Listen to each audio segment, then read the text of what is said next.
Hello friends, welcome to our channel KOKILA Times. இன்னைக்கு பாத்தீங்கன்னா இன்னைக்கு சூப்பரான ஒரு ஸ்நாக்ஸ் ரெசிபியோட தாங்க வந்திருக்கேன். என்ன ரெசிபின்னு பாத்தீங்கன்னா சோயா மஞ்சூரியன். இது வந்து பாத்தீங்கன்னா இது ஈஸியா வந்து ஒரு 15 to 20 மினிட்ஸ் கூட நம்ம வந்து சீக்கிரம் செஞ்சு முடிச்சிடலாம்.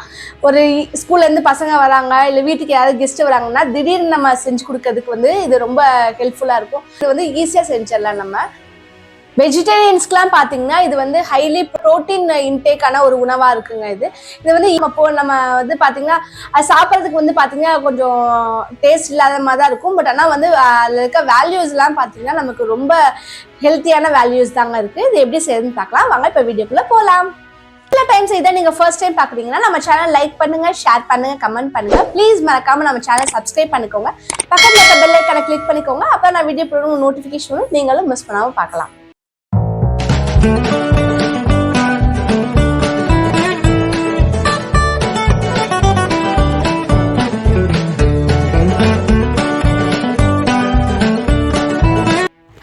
grams மீல் மேக்கரை எடுத்து நல்லா சுடுதண்ணியில் போட்டு நல்லா கொதிக்க விடணுங்க. கொதிக்க விட்டதுக்கப்புறம் பார்த்திங்கன்னா நல்லா நுர வரும். நுர வந்ததுக்கப்புறம் அதோட மீல் மேக்கரோட சைஸே நல்லா பெருசாகிடும்.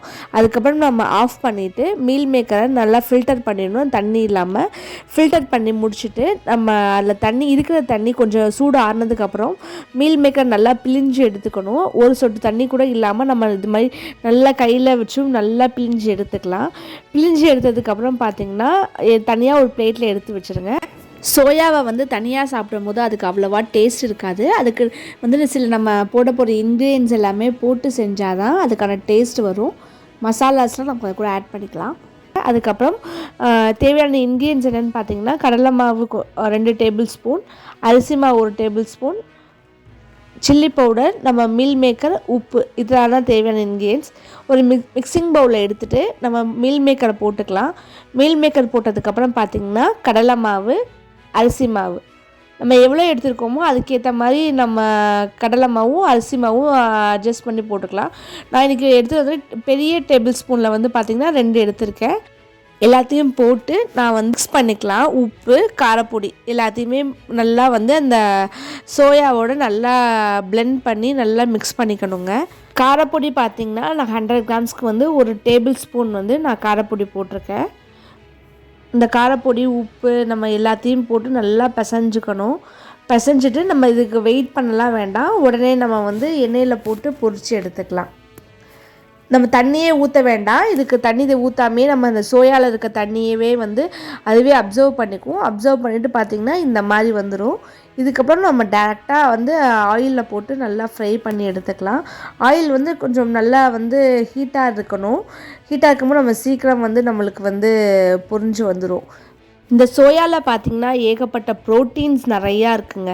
நம்ம நான்வெஜ் சாப்பிடாதவங்களாம் பார்த்திங்கன்னா இந்த சோயாவை அடிக்கடி எடுத்துக்கிட்டிங்கன்னா நல்ல ப்ரோட்டீன் கிடைக்கும் உங்களுக்கு. மீட்டில் இருக்க அந்த அளவு ப்ரோட்டீன் வந்து பார்த்திங்கன்னா இதில் நிறையா இருக்குது. உடம்புக்கு ரொம்ப ஹெல்த்தி தான்.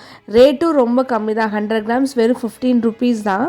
ரொம்ப ஈஸியாக நம்ம வந்து நிறைய கேலரிஸ் வந்து நம்ம கெயின் பண்ணிக்கலாங்க.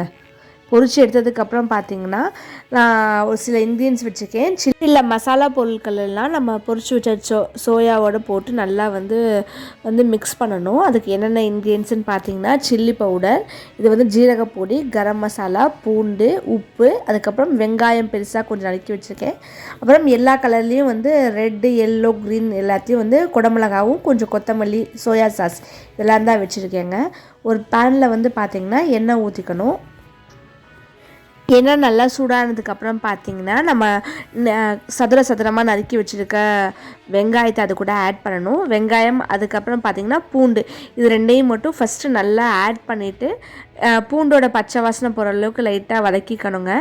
வெங்காயம் வந்து கலரும் லைட்டாக சேஞ்ச் ஆகும், டிரான்ஸ்பரண்ட் ஆகும். டிரான்ஸ்பரண்ட் ஆனதுக்கப்புறம் பார்த்திங்கன்னா நம்ம அதுக்கப்புறம் எடுத்து வச்சுருக்க குடமிளகாய் எல்லாமே அது கூட நம்ம ஆட் பண்ணிக்கலாம். இதுக்கு வந்து பார்த்திங்கன்னா வெஜிடபிள்ஸ் எல்லாமே நல்லா வதங்கணும்னு அவசியம் கிடையாது. நல்லா க்ரன்ச்சியாக இருந்தால் மட்டும் போதும். நல்லா காய்கறிகள்லாம் நல்லா வதங்கினதுக்கப்புறம் பார்த்திங்கன்னா நம்ம வந்து அது கூட வந்து நம்ம எடுத்து வச்சுருக்க மசாலா பொருட்கள் எல்லாமே போட்டு நம்ம வந்து நல்லா வதக்கணும். இந்த டயத்தில் பார்த்திங்கன்னா கொஞ்சம் வந்து தண்ணியும் ஊற்றிக்கணும். ஏன்னா அந்த பொடியோட பச்சை வாசனை நமக்கு போகணுன்னா கொஞ்சம் அது எல்லாத்தோட சேர்த்து நம்ம வந்து வதக்கணும் போது தான் பச்சை வாசனை போகும். அதுக்காக கொஞ்சம் 1/2 டம்ளர் வந்து நம்ம தண்ணி ஊற்றி நல்லா வதக்கிக்கலாம். நல்லா வதக்கினதுக்கப்புறம் பார்த்திங்கன்னா 2 டேபிள் ஸ்பூன் வந்து பார்த்திங்கன்னா இதுக்கு வந்து சோயா சாஸ் நம்ம ஊற்றணும். மஞ்சூரியன்னாவே நம்ம சோயா சாஸ் போடும்போது பார்த்திங்கன்னா அதுக்கான ஃப்ளேவர் வந்து நல்லா தெரியும். அதுக்கப்புறம் சோயா சாஸ் போட்டு நல்லா வதக்கினதுக்கப்புறம் நம்ம பொரிச்சு வச்சுருக்க சோயாவையும் போட்டு நல்லா எல்லாத்தோடையும் ஈவனாக மிக்ஸ் பண்ணி எடுத்துக்கணும். மிக்ஸ் பண்ணதுக்கப்புறம் பார்த்திங்கன்னா இது மாதிரி வரும். உங்களுக்கு எல்லா சைடும் ஈவனாக கோட் பண்ணி வச்சுக்கோங்க. அவ்வளோதான், நம்மளோட சூப்பரான சோயா மஞ்சூரியன் ரெடி ஆகிடுச்சு. அதுக்கு மேலே நம்ம கொத்தமல்லி தழை போட்டு நம்ம சாப்பிட வேண்டியதான்.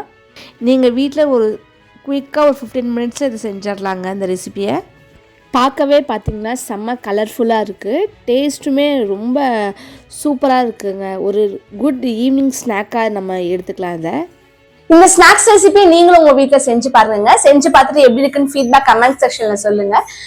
இந்த வீடியோ உங்களுக்கு பிடிச்சிருந்தா ப்ளீஸ் லைக் பண்ணுங்க, ஷேர் பண்ணுங்க, கமெண்ட் பண்ணுங்க. மறக்காம நம்ம சேனல் சப்ஸ்கிரைப் பண்ணிக்கோங்க. பக்கத்துல இருக்க பெல் ஐக்கானை கிளிக் பண்ணிக்கோங்க.